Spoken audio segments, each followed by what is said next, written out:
One hot Sunday in July.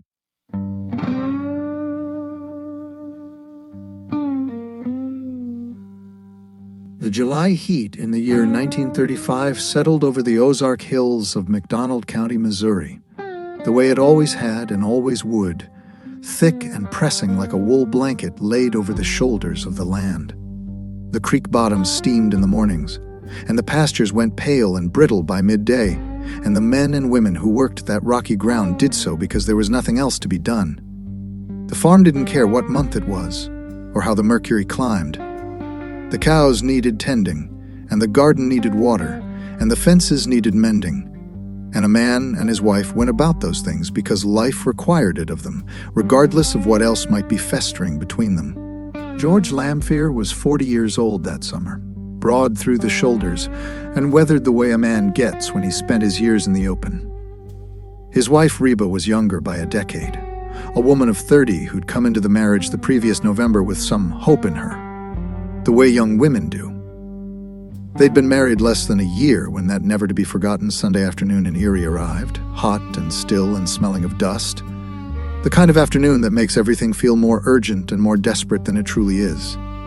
The couple had argued before, as all couples do, and they'd managed to find their way back to one another each time. There's a particular kind of argument that's different from the ordinary kind, though, and both of them seemed to know it. They were out on the front porch when it started.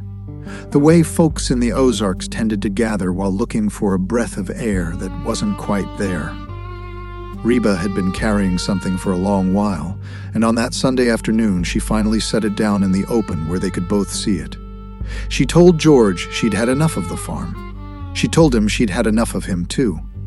She said she was leaving, that she'd be gone by Monday, and she said it plain and without trembling, the way a woman speaks when she's made up her mind past all changing. Inside the house, Reba's brother and sister sat listening. They could hear every word through the thin walls and the screen door, and the quality of the argument told them this one was different. There was a long silence after Reba spoke her intentions, the kind of silence that has weight to it, and then George's voice came back low and certain. He said he'd never allow it. "Well, we'll have this out right now," he told her. What followed happened fast, the way violence always does. Tula, Reba's sister, later testified at the inquest that she heard the sound of a struggle, then screaming. Reba's voice cut through the heat of the afternoon, crying out for him to stop, crying out his name. Tula ran to the screen door and saw what was happening. What she saw was George with a large hunting knife, and Reba not able to get away from him. The inquest would later establish that Reba had been stabbed more than 8 times before it was finished. They called for an ambulance, and it came. Reba was taken to the Cardwell Hospital in Stella, where the doctors and nurses did what they could for her, but she was already past saving. She died of her wounds, and the afternoon that had started out like any other July Sunday in the Ozark Hills closed down around that fact, the way the dark closes down around a lamp that's been snuffed out. George ran. It's what men do in those first terrible moments after they've done something they can't undo.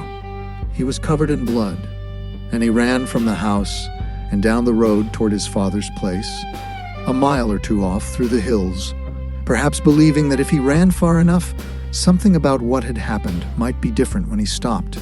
It wasn't different. Sometime later, McDonald County Sheriff R.L. Van Sant arrested him when he came back to his own house. By then, George wasn't running anymore. He could do nothing but sob and admit what he'd done, the guilt sitting on him like something he'd never put down again for the rest of his life. The people of McDonald County were plain-spoken and hard-working people, descended from stock that came into those Ozark Hills when the country was still rough and unsettled. They understood hard lives, and they understood loss, yet they also understood that a man didn't do what George Lamphere had done to his wife and walk away from it unchanged. When the trial came in August, at the courthouse in Pineville, the courtroom filled up with local folks who'd driven in from the Hollows and the Ridge farms to see what the law would make of it all.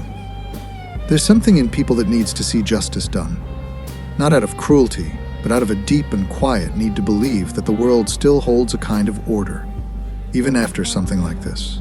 Prosecuting attorney J.T. Pinnell stood before the court representing the people of McDonald County and the people of the state of Missouri. The proceedings, as such as they were, didn't take long. George Lamphere entered a guilty plea to the murder of his wife. He didn't fight it, and he didn't pretend. Judge Emery Smith looked at the man standing before him, a man who'd taken a hunting knife to his own wife on a hot Sunday afternoon in July because she'd said she was leaving, and he sentenced George Lamphere to 99 years in the Missouri State Penitentiary. The courtroom crowd heard it, and they went back to their farms and their hollows, and the hot summer went on. There's something about the Ozark Hills that holds on to things. The land doesn't forget, and the families that work it don't forget either.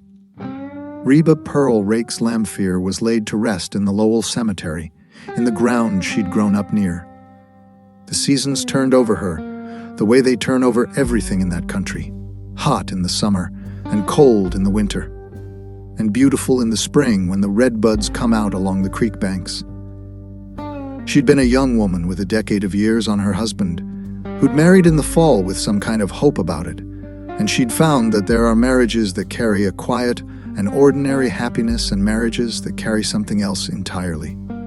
George Lamphere went to the penitentiary, and the farm outside of Erie went on without either of them. The heat of that July softened into August and then into fall, and the hills turned color the way they do. The people who lived near that place went about their chores because life required it of them, the way it always has and always will in that country. They carried what had happened the way country people carry most things, quietly and without much ceremony, holding it somewhere inside themselves alongside all the other hard and irreducible facts of a life lived close to the land. Reba was gone, but the hills remained. Somewhere in a prison in Missouri, a man sat with what he'd done, and there wasn't a season in all the world that would change it.